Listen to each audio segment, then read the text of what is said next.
Good morning everyone, welcome to civil services study practice set number ये 183 है। UPPSC PCS के लिए है और इस टेस्ट में प्रैक्टिस करने वाले हम ज्योग्राफी के प्रश्नों पर। प्रैक्टिस सेट नंबर 182 यानी कल वाले टेस्ट में हमने प्रैक्टिस की थी इन्वायरमेंट इकोलॉजी के प्रश्नों पर। तो इस टेस्ट सीरीज़ की प्लेलिस्ट बना रखी है, वहाँ पर आप टेस्ट नंबर 1 से लेकर 183 तक पहुँच सकते हैं। डिस्क्रिप्शन बॉक्स में लिंक है उसका। इन सभी टेस्ट की आप फुल टेस्ट सीरीज प्राप्त कर सकते हैं यूपीपीसीएस 2023 के लिए। डिस्क्रिप्शन बॉक्स में नंबर, उस पर कॉल या व्हाट्सअप करके। तो चलिए स्टार्ट करते हैं। 20 महत्वपूर्ण प्रश्न हैं। कुछ प्रश्न ऐसे हैं जिनकी पुनरावृत्ति बहुत होती है, बार बार होती है। बाकी इस टेस्ट सीरीज की प्लेलिस्ट करेंगे डिस्क्रिप्शन बॉक्स में। पहला प्रश्न है, नर्मदा एवं तापी नदियों के मध्य स्थित है सतपुड़ा श्रेणियां, विंध्य श्रेणियां, अरावली पहाड़ियां, राजमहल पहाड़ियां। नर्मदा और ताप्ती नदियों के मध्य स्थित है सतपुड़ा श्रेणियां। ऑप्शन नंबर ए है इसका आंसर। तो सतपुड़ा श्रेणियों के उत्तरी भाग पर नर्मदा नदी और दक्षिणी भाग पर ताप्ती नदी बहती है, अर्थात सतपुड़ा श्रेणियां दोनों नदियों के मध्य स्थित है। क्वेश्चन नंबर 2 पर आ जाइए। जहां पूर्वी घाट और पश्चिमी घाट मिलते हैं वह निम्नलिखित में से कौन सी पहाड़ियां वहां निम्नलिखित में से कौन सी पहाड़ियां अवस्थित हैं? यानी वेस्टर्न घाट और ईस्टर्न घाट के मिलन बिंदु पर कौन सी पहाड़ियां स्थित है? ठीक है, नीलगिरी हिल्स है, नीलगिरी की पहाड़ियां। तो नीलगिरी पहाड़ियां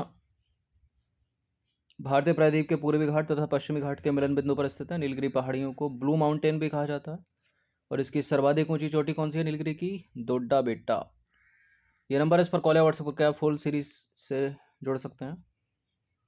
क्वेश्चन नंबर 3 पर आ जाइए। निम्नलिखित में से कौन सा हुक्म सही सम्मिलित नहीं है? ये पहाड़ियाँ, यह राज्य, गड़जात पहाड़ियाँ, मांडव पहाड़ियाँ, नल्लामलई पहाड़ियाँ, शेवराय पहाड़ियाँ। तमिलनाडु, आंध्र प्रदेश, महाराष्ट्र, उड़ीसा। गड़जात पहाड़ियाँ उड़ीसा सही है, नल्लामलई पहाड़ियाँ आंध्र प्रदेश सही है, शेवराय पहाड़ियाँ तमिलनाडु सही है, मांडव गुजरात में है। ठीक है, गुजरात न कि महाराष्ट्र। तो मांडव पहाड़ियाँ गुजरात राज्य में स्थित है, न कि महाराष्ट्र राज्य में। बाकी सारे के सारे जो हैं करेक्ट हैं। क्वेश्चन नंबर 4 पर आ जाइए। भारत की निम्नलिखित में से कौन सी पर्वत श्रेणी केवल एक ही राज्य में फैली है? यानी अदर जो श्रेणियाँ वो एक से अधिक राज्यों में फैली होंगी। अरावली का विस्तार राजस्थान में, गुजरात में, हरियाणा में, दिल्ली तक है ये, और साथ ही सिंध पाकिस्तान, पंजाब पाकिस्तान। सतपुड़ा एक से अधिक राज्यों में। सह्याद्री को तो वेस्टर्न घाट ही बोलते हैं, तो गुजरात से लेके लगा लो नीचे तमिलनाडु तक। तो अजंता जो है उसका विस्तार केवल एक ही राज्य में, और यही अपना जो है आंसर हो जाएगा, ऑप्शन नंबर सी। देखिए, अजंता श्रेणी महाराष्ट्र राज्य के औरंगाबाद जिले में स्थित है। इसका विस्तार केवल और केवल महाराष्ट्र राज्य में है और अन्य का विस्तार एक से अधिक राज्यों तक है। जैसे कि सह्याद्री की बात करें तो सह्याद्री भारत के पश्चिमी तट पर स्थित पर्वत श्रृंखला को पश्चिमी घाट या सह्याद्री कहते हैं और दक्कनी पठार के पश्चिमी किनारे के साथ साथ यह पर्वतीय श्रृंखला उत्तर से दक्षिण की तरफ 1600 किलोमीटर लंबी और गुजरात से लेकर जाती है तमिलनाडु तक।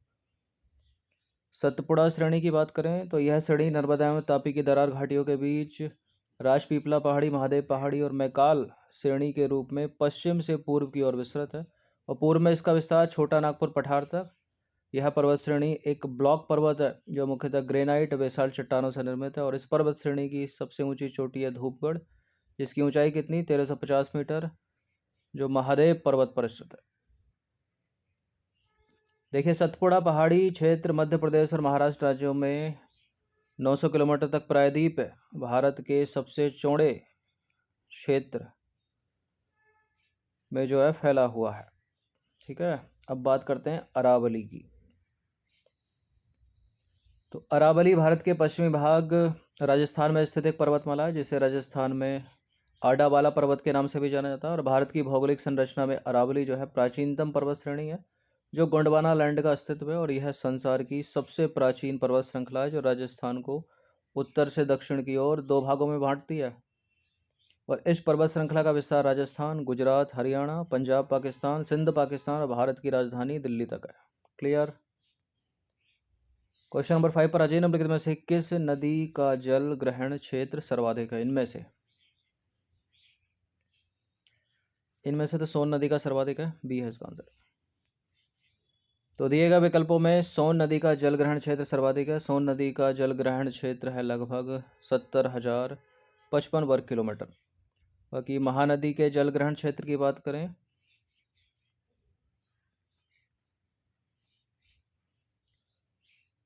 तो 207.28 वर्ग किलोमीटर है।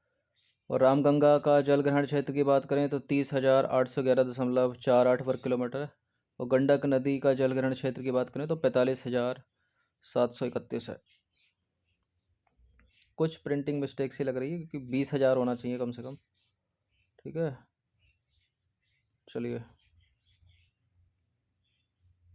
क्वेश्चन नंबर 6 पर आ जाइए। निम्नलिखित कथनों पर विचार करेंगे। 2 स्टेटमेंट है यहाँ पर, कौन सा करेक्ट है इसमें? महादेव पहाड़ियाँ सतपुड़ा श्रेणी का विस्तार है। धूपगढ़ चोटी सतपुड़ा पर्वत श्रेणी की सबसे ऊंची चोटी है। बिल्कुल एक्सप्लेनेशन में देखा हमने ऊपर, और महादेव पहाड़ियाँ सतपुड़ा श्रेणी का विस्तार है, ये करेक्ट हो गए। दोनों के दोनों स्टेटमेंट्स ही है इसका आंसर। ये पर्वतों की सबसे ऊंची चोटी पूछ लेता है एग्जाम में। तो सतपुड़ा भारत के मध्य भाग में स्थित एक पर्वतमाला है। सतपुड़ा श्रेणी नर्मदा एवं तापी की दरार घाटियों के बीच राजपीपला पहाड़ी, महादेव पहाड़ी और मैकाल पहाड़ी के रूप में पश्चिम से पूर्व की ओर विस्तृत है। एक्सप्लेनेशन पहले वाली सेम रहेगी इसमें भी। देखिए इसके पूर्व में इसका विस्तार जो है छोटा नागपुर पठार तक है। और यह पर्वत श्रेणी एक ब्लॉक पर्वत है जो मुख्यतः ग्रेनाइट और बेसाल्ट चट्टानों से निर्मित है। और इस पर्वत श्रेणी की जो सर्वोच्च चोटी है वो है धूपगढ़। उसकी ऊंचाई कितनी? 1350 मीटर, जो महादेव पर्वत में स्थित है। सतपुड़ा रेंज के मैकाल पर्वत में स्थित है अमरकंटक पठार, उससे निकलती है नर्मदा तथा सोन नदियाँ। क्वेश्चन नंबर 7 पर आ जाइए। निम्नलिखित में से कौन सी श्रेणी यमुना और सोन नदी के मध्य जल द्विविभाजक का कार्य करती है? कैमूर, मैकाल, मुकुंदवारा। कौन सी है जो यमुना और सोन नदी के मध्य जल द्विविभाजक का कार्य करती है? वो है कैमूर श्रेणी, ऑप्शन नंबर ए। तो यमुना नदी और सोन नदी के मध्य जल द्विविभाजक का कार्य कैमूर श्रेणी करती है। सोन नदी प्रायद्वीप भारत में आने वाली गंगा की प्रमुख सहायक नदी है। और कैमूर श्रेणी सोन नदी की उत्तर पश्चिम सीमा का निर्धारण करती है और यह पटना के निकट गंगा में मिलती है, सोन नदी। क्वेश्चन नंबर 8 पर आ जाइए। तिब्बत में मानसरोवर झील के पास जिस नदी का उद्गम स्रोत है वह कौन सी है? सिंधु, ब्रह्मपुत्र, सतलज, सारी। ब्रह्मपुत्र है, सतलज भी तो है, सिंधु, सभी हैं ये। देखिए ब्रह्मपुत्र हो गई, सतलज हो गई और सिंधु नदियों का स्रोत है तिब्बत के मानसरोवर झील के पास। क्वेश्चन नंबर 9 पर आ जाइए। निम्नलिखित में से कौन सी ब्रह्मपुत्र की सहायक नदियां हैं? यह प्रश्न यूपी पीसीएस में भी पूछा, यूपीएससी में भी पूछा एग्जैक्ट। दिबांग, कावेंग, लोहित, ये तीनों की तीनों ब्रह्मपुत्र की ट्रिब्यूटरी हैं। थोड़ा टफ करेगा तो राइट बैंक ट्रिब्यूटरी पूछेगा, लेफ्ट बैंक यानी बाईं ओर से मिलने वाली और दाईं ओर से मिलने वाली। तो तीनों की तीनों नदियां ब्रह्मपुत्र की सहायक नदियां हैं। अगर बाईं ओर से देखें तो दिबांग नदी, लोहित नदी, धनसिरी नदी, कोलंग नदी। और दाईं ओर से देखें तो कामेंग नदी, मानस नदी, बैकी नदी, रेडक नदी, जलंधा नदी, तीस्ता और सुबनसिरी, सारी की सारी ब्रह्मपुत्र की सहायक नदियां। 10वां प्रश्न है, अमरकंटक से कौन सी नदी का उद्गम होता है? अमरकंटक से निकलती है नर्मदा। ठीक है, तो नर्मदा नदी मध्य प्रदेश में अमरकंटक पहाड़ी से निकलकर पश्चिम की ओर लगभग 1312 किलोमीटर लंबाई में प्रवाहित होती है। अरब सागर में कैम्बे की खाड़ी में समुद्र में मिल जाती है। ताप्ती नदी की बात करें तो मध्य प्रदेश के बैतूल जिले के मुल्ताई से निकलकर सतपुड़ा श्रेणी के मध्य से पश्चिम की ओर बहती हुई महाराष्ट्र के खानदेश के पठार और सूरत के मैदान को पार करती है और गुजरात में स्थित खंबात की खाड़ी यानी अरब सागर में विलीन हो जाती है। इस नदी का उद्गम स्थल है मुल्ताई। ठीक है, यह भारत की उन नदियों में से एक है जो पूर्व से पश्चिम की ओर बहती है। ठीक है, अन्य दो नदियों की बात करें तो नर्मदा और माही नदी। 11वां प्रश्न दो स्टेटमेंट के साथ है। निम्नलिखित कथनों पर विचार करेंगे। दिबांग नदी अरुणाचल प्रदेश के लोअर दिबांग घाटी जिले में प्रवाहित होती है और कामेंग नदी असम में जिया भरेली के नाम से जानी जाती है। कामेंग नदी असम में जिया भरेली के नाम से, बिल्कुल ये करेक्ट है दोनों के दोनों स्टेटमेंट। देखिए दिबांग व कामेंग ब्रह्मपुत्र की सहायक नदियों में से एक है। दिबांग नदी अरुणाचल प्रदेश के लोअर दिबांग घाटी जिले में प्रवाहित होती है। कामेंग नदी अरुणाचल प्रदेश के तवांग जिले में पूर्वी हिमालय पहाड़ियों से उद्गमित होती है तथा कामेंग नाम से अरुणाचल प्रदेश में और असम में जिया भरेली के नाम से जानी जाती है। तो दूसरा वाला स्टेटमेंट भी करेक्ट हो जाता है। क्वेश्चन नंबर 12 पर आ जाइए। तेल नदी निम्नलिखित नदियों में से किसकी सहायक नदी है?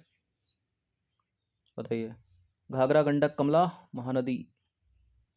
तेल नदी ट्रिब्यूटरी है महानदी की।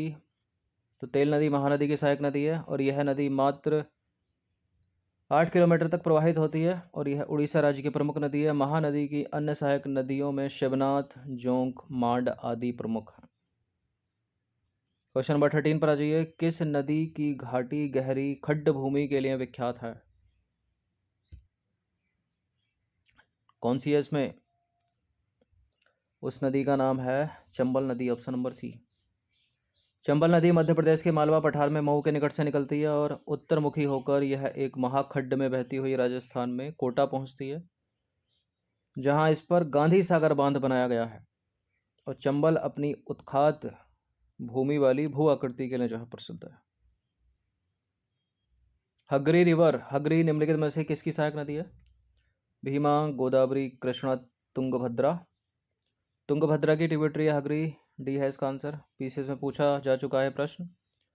तो हगरी नदी पश्चिमी घाट से निकलकर कर्नाटक और आंध्र प्रदेश में प्रवाहित होकर तुंगभद्रा नदी में मिल जाती है और इस नदी को बेधावथी के नाम से भी जाना जाता है, हगरी को। क्वेश्चन नंबर 15 पर आ जाइए। निम्नलिखित नदियों में सबसे अधिक नदी पथ परिवर्तन किया है किसने? अपने मार्ग परिवर्तन के लिए विख्यात है कौन सी इसमें? कोसी नदी।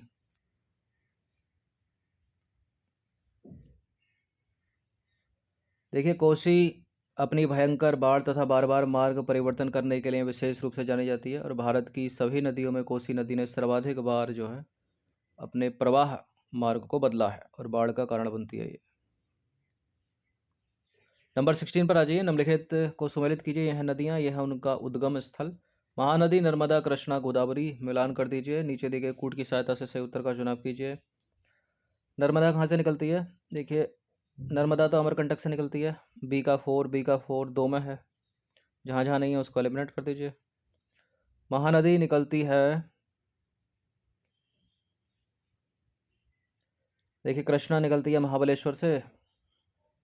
महानदी निकलती है दंडकारण्य या रायपुर राजस्थान, रायपुर छत्तीसगढ़। गोदावरी निकलती है त्र्यंबक पठार से। तो ए का हो गया 3, ए का 3 दो में है, ठीक है। और सी से कटेगा फिर ये, सी का 1, सी का 1 है सी में, तो सी हो जाएगा इसका आंसर। तो महानदी निकलती है दंडकारण्य रायपुर छत्तीसगढ़, हीराकुंड बांध बना है इस पर। गोदावरी निकलती है त्र्यंबक पठार महाराष्ट्र के नासिक से। कृष्णा नदी महाराष्ट्र में महाबलेश्वर से निकलती है, नागार्जुन सागर बांध बना है इस पर। नर्मदा अमरकंटक पठार मध्य प्रदेश से। क्वेश्चन नंबर 17 पर आ जाइए। डाउन्स कहाँ के शीतोष्ण घास के मैदान है? इंपॉर्टेंट है प्रश्न। Downs Australia. देखिए घास के मैदान ऐसे क्षेत्र हैं जहां वनस्पतियों में घास का प्रभुत्व होता है। घास के मैदान दो प्रकार के होते हैं। एक उष्णकटिबंधीय घास के मैदान जो आमतौर पर उष्णकटिबंधीय वन और रेगिस्तान की पेटियों के बीच स्थित होते हैं, और दूसरे कौन से? दूसरे हैं समशीतोष्ण घास के मैदान जो आमतौर पर रेगिस्तान और समशीतोष्ण वनों के बीच स्थित होते हैं। उष्णकटिबंधीय घास के मैदानों की बात करें तो पूर्वी अफ्रीका में मिलेगा आपको सवाना, ब्राज़ील में मिलेगा कैंपोस, वेनेजुएला में मिलेगा लानोज, ठीक है, ललनोज, लानोज। समशीतोष्ण घास के मैदान की बात करें, पंपास अर्जेंटीना में, प्रेरी अमेरिका में, ठीक है, अमेरिका में भी, उत्तरी अमेरिका में, बेल्ट हो गया अफ्रीका में, स्टेपी हो गया एशिया में, ठीक है, डाउन्स ऑस्ट्रेलिया में, यही अपना आंसर है। स्टेपी जो है देखिए यूरोप और एशिया दोनों में है, इसलिए लिखा है यहाँ पर यूरोप में भी एशिया में भी, इसलिए इसको यूरेशिया भी लिख देते हैं। ये कुछ एडिशनल इन्फॉर्मेशन है इससे जुड़ी, यहाँ आप देख सकते हैं इसको। तो डाउन्स हो गया ऑस्ट्रेलिया में, पंपास हो गया दक्षिण अमेरिका में। दक्षिण अमेरिका में कहाँ पर? अर्जेंटीना में और उरुग्वे में। प्रेरीज अमेरिका में भी, कौन सा अमेरिका? उत्तरी अमेरिका। सवाना हो गया अफ्रीका में और ऑस्ट्रेलिया में। सेल्वास दक्षिण अमेरिका और स्टेपी हो गई यूरोप और एशिया। और उसमें भी जो है उत्तरी एशिया, इसलिए इसको यूरेशिया लिख देते हैं कभी कभी। क्वेश्चन नंबर 18 पर आ जाइए। जनवरी 1970 में शुरू हुए ऑपरेशन फ्लड से कौन सी क्रांति संबंधित थी? ग्रीन रेवोल्यूशन नहीं थी, ये थी वाइट रेवोल्यूशन यानी श्वेत क्रांति। वर्गीज कुरियन का नाम याद आ जाता है। तो ऑपरेशन फ्लड वह कार्यक्रम है जिसके कारण श्वेत क्रांति हुई, इसको पढ़ना है आपको, ठीक है। और देश में दुग्ध उत्पादन में तेज वृद्धि से जुड़ी क्रांति को जो है भारत में श्वेत क्रांति कहा जाता है, जिसे ऑपरेशन फ्लड के नाम से जाना जाता है।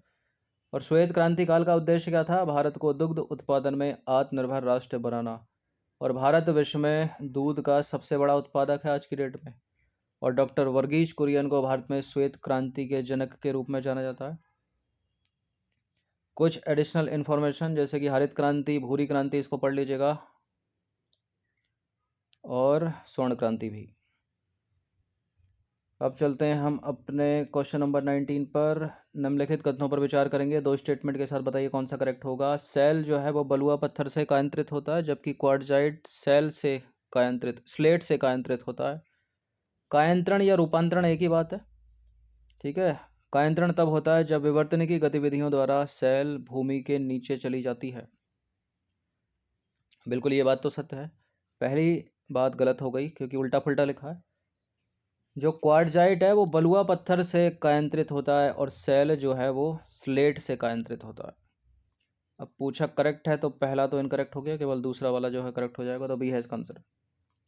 तो क्वार्टजाइट होता है बलुआ पत्थर से कायांतरित, जबकि सेल होता है स्लेट से कायांतरित। कायांतरण तब होता है जब विवर्तन की गतिविधियों द्वारा सेल भूमि के नीचे चली जाती है, या जब पिघला हुआ मैग्मा भूपर्पटी के माध्यम से ऊपर आकर भूपर्पटी की चट्टानों के संपर्क में आता है, या अंतर्वेदी सेल अन्य सेलों के ऊपर बड़ी मात्रा में दाब डालती हैं।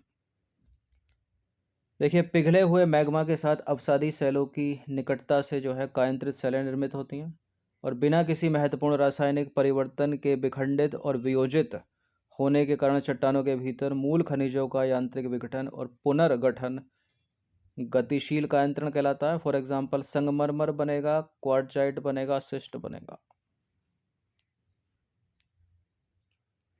इंपॉर्टेंट और आसान सा प्रश्न, भूकंपीय तरंगों को किस ग्राफ से मापा जाता है? होलोग्राफ, टेलीग्राफ, सिस्मोग्राफ, मीजोग्राफ। होलोग्राफ तो होता नहीं है कुछ, होलोग्राम होता है वो तो। मीजोग्राफ जैसी कोई चीज़ नहीं होती है, सिस्मोग्राफ पे नपता है ये, ठीक है। सी है इसका आंसर। तो साधारण शब्दों में कहें तो भूकंप का अर्थ होता है पृथ्वी का कंपन। यह एक प्राकृतिक घटना है जिसमें पृथ्वी के केंद्र से ऊर्जा के निकलने के कारण तरंगें उत्पन्न होती हैं, जो सभी दिशाओं में फैलकर पृथ्वी को कंपित करती हैं। भूकंप से उत्पन्न तरंगों को भूकंपीय तरंगें कहा जाता है, जो पृथ्वी की सतह पर गति करती हैं, और इन्हें सिस्मोग्राफ से मापा जाता है। और यही अपना आंसर है। देखिए, पृथ्वी की सतह के नीचे का स्थान जहां भूकंप का केंद्र स्थित होता है हाइपोसेंटर कहलाता है, और पृथ्वी की सतह के ऊपर स्थित वह स्थान जहां भूकंपीय तरंगे सबसे पहले पहुंचती हैं वो क्या कहलाता है? एपीसेंटर। बहुत बार पूछा एग्जाम में। तो 20 प्रश्न थे ज्योग्राफी के। इन सभी का आप पीडीएफ भी प्राप्त कर सकते हैं। पीडीएफ मिलेगा आपको पेड टेलीग्राम ग्रुप में, ये नंबर इस पर कॉल या व्हाट्सअप करके आप ज्वाइन कर सकते हैं। साथ ही साथ आरओ एआरओ की भी टेस्ट सीरीज चल रही है, उसकी भी प्रैक्टिस करते रहिएगा। धन्यवाद।